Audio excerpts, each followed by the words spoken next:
Rejoignez dès à présent la grande famille des abonnés de votre chaîne Sika TV sur les réseaux sociaux.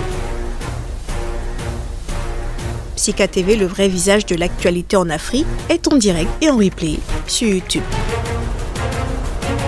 Abonnez-vous et cliquez sur la cloche de notification pour ne rien rater. Nous sommes également présents sur Facebook et sur Twitter.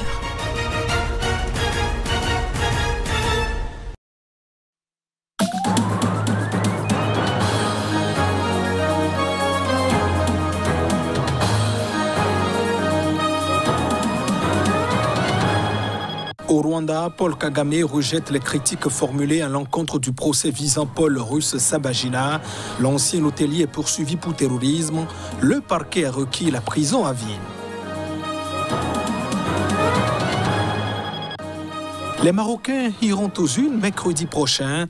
Les élections législatives et locales qui se tiennent détermineront le sort du parti islamiste PJD au pouvoir depuis une décennie. Et puis, l'aide humanitaire est désormais accessible au Tigré. Plus d'une centaine de camions sont arrivés dans la région ces derniers jours et d'autres sont encore en attente selon l'Organisation des Nations Unies.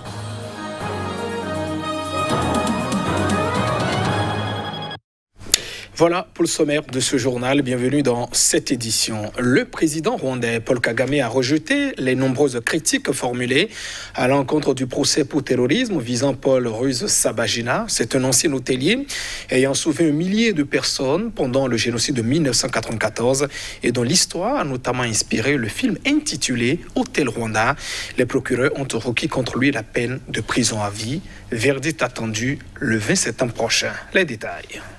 Rusesabagina, 67 ans, est jugé pour son soutien présumé au Front de Libération Nationale, groupe rebelle accusé d'attaque en 2018 et 2019, ayant fait 9 morts dans ce pays d'Afrique de l'Est. Il est visé pour 9 chefs d'accusation, dont celui de terrorisme. Selon le président Paul Kagame, son procès n'a rien à voir avec le film, rien à voir non plus avec son statut de célébrité. Il s'agit des vies de Rwandais perdus à cause de ses actions et à cause des organisations auxquelles il appartenait ou qu'il dirigeait. Rusesabagina et sa famille rejettent ces allégations et affirment qu'il est victime d'un procès spectacle à motivation politique car il est un opposant virulent au président Kagame. Kagame a souligné dans une interview à la télévision nationale qu'il méritait d'être jugé équitablement devant un tribunal et qu'il serait jugé aussi équitablement que possible.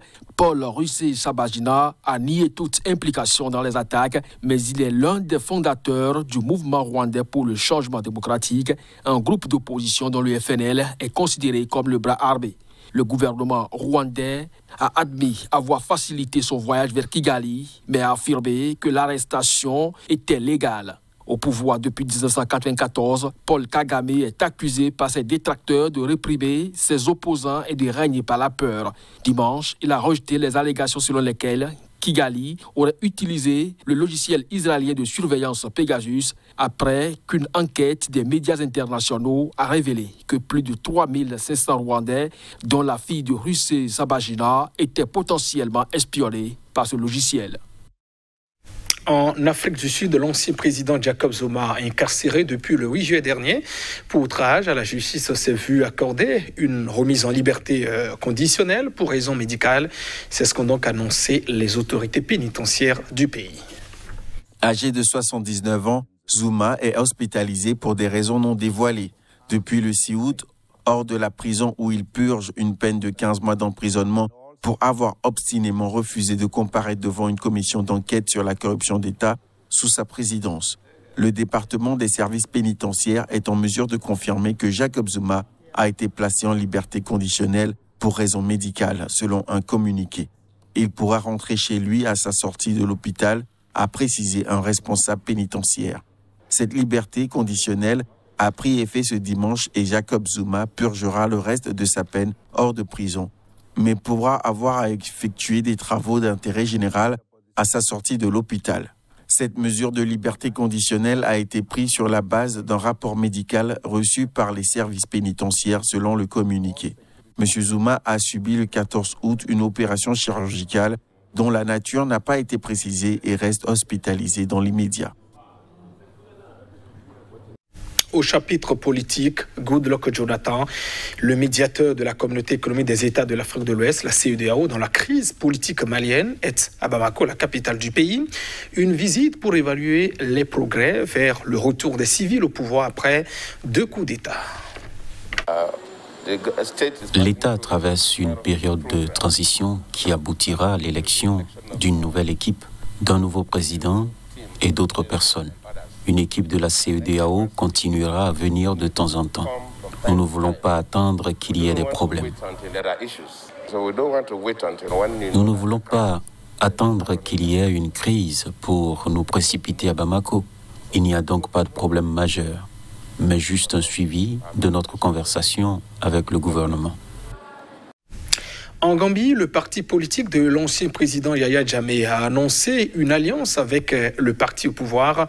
Ce rapprochement intervient à 3 mois de l'élection présidentielle. Fabakary Tom Bongjata, le secrétaire général du parti APRC, le parti de l'ancien président Yahya Jammeh, a expliqué lors d'une conférence de presse à Banjul que sa formation avait conclu un accord avec le Parti national des peuples du président Adama Barrow. Le dit accord vise à le soutenir à la présidentielle du 4 décembre prochain. Fabakary Tom Bongjata n'a toutefois pas donné plus de détails sur les conditions de l'accord avec le NPP. Notre objectif est que l'ancien président Jammeh revienne dans ce pays de manière pacifique et dans la dignité, a-t-il toutefois déclaré, laissant ainsi entendre qu'un retour d'exil de l'ex-dictateur en cas de réélection du président Barrow était une des clauses de l'accord. Selon les médias locaux, les associations de défense des droits de l'homme ont qualifié cette alliance de trahison et se sont interrogées sur la volonté du gouvernement de poursuivre Yahya Jammeh. Une commission d'enquête sur les crimes commis sous sa présidence doit remettre en septembre ses conclusions au président Barrow. Ce dernier a d'ailleurs fait savoir de longue date qu'il attendrait les recommandations de la commission pour éventuellement réclamer les poursuites judiciaires contre son prédécesseur. Le procureur général de la commission Vérité, Réconciliation et Réparation, Issa Fall, a annoncé fin août sa candidature à l'élection présidentielle du 4 décembre prochain. Les Marocains, eux, sont appelés mercredi prochain aux urnes. C'est pour les élections législatives et locales qui détermineront le sort du parti islamiste PJD au pouvoir depuis 10 ans. Ce parti, notamment, ne détient pas de ministère stratégique. Précision. Longtemps cantonné dans l'opposition, le parti Justice et Développement, PJD, islamiste modéré, espère empiler pour un 3e mandat à la tête du gouvernement marocain. Il avait remporté un succès électoral historique à la suite des protestations du mouvement du 20 février, version marocaine du printemps arabe de 2011, qui réclamait la fin de la corruption et du despotisme. Le Maroc est le seul pays de la région où les islamistes sont restés au pouvoir après les révoltes populaires dans le monde arabe, mais les décisions et les orientations majeures dans des secteurs clés continuent d'émaner d'initiatives du roi Mohamed VI. Pour la première fois, près de 18 millions de Marocains sont appelés à voter le même jour pour élire les 395 députés de la Chambre des représentants et plus de 31 000 élus communaux et régionaux. Cette réforme vise à augmenter le taux de participation qui avait plafonné à 43% lors du scrutin législatif de 2016. C'est également la première fois depuis la tenue des premières élections au Maroc en 1960 que la répartition des sièges à la Chambre des représentants sera calculée sur la base du nombre des électeurs inscrits et non des votants. Ce nouveau mode de calcul devrait handicaper les grands partis au profit des petites formations, mais seul le PJD s'y est opposé, s'estimant lésé. La campagne électorale marquée par l'absence de grands meetings politiques en raison de la pandémie a été dominée par l'affrontement de 3 partis, le PJD, le Rassemblement national des indépendants et le parti Authenticité et Modernité, ces 2 derniers libéraux sur fond d'accusations d'achat de candidats et de votes. L'aide humanitaire est de plus en plus accessible au Tigré. Plus d'une centaine de camions sont arrivés dans la région déjà ces derniers jours. Et puis, il y a aussi d'autres qui sont en attente. Ce sont les précisions apportées par l'Organisation des Nations Unies, l'ONU. Détail. Plus de 150 camions d'aide humanitaire sont parvenus ces 2 derniers jours dans la région éthiopienne du Tigré, où, selon l'ONU, des millions de personnes sont menacées de famine, ont annoncé samedi les autorités éthiopiennes. Jeudi, Le coordinateur humanitaire par intérim de l'ONU en Éthiopie avait dénoncé un blocus de facto de l'aide humanitaire vers le Tigré qui va encore aggraver la crise en cours dans cette région théâtre d'un conflit armé depuis 10 mois. Et vendredi, l'Union africaine avait appelé le gouvernement éthiopien à faire davantage pour permettre l'acheminement de l'aide humanitaire au Tigré et garantir que la population ne meure pas de faim. Depuis une semaine, les autorités éthiopiennes ont déployé des efforts pour mieux coordonner et faciliter l'acheminement de l'aide humanitaire vers le Tigré, a indiqué samedi le ministère éthiopien de la Paix. Dans son communiqué publié sur Twitter, le ministère assure qu'environ 500 camions sont parvenus au Tigré depuis une semaine, dont 152 ces 2 derniers jours, et que le nombre de points de contrôle avait été réduit de 7 à 2. En novembre 2020, le Premier ministre éthiopien Abiy Ahmed a envoyé l'armée fédérale au Tigré pour destituer les autorités régionales issues du Front de libération du peuple du Tigré, TPLF, en réponse, selon lui, à des attaques contre des camps militaires fédéraux orchestrés par le TPLF qui défiait depuis plusieurs mois son autorité. Le prix Nobel de la paix 2019 avait annoncé une victoire rapide, mais le conflit s'est enlisé et les troupes du TPLF ont repris depuis fin juin l'essentiel du Tigré.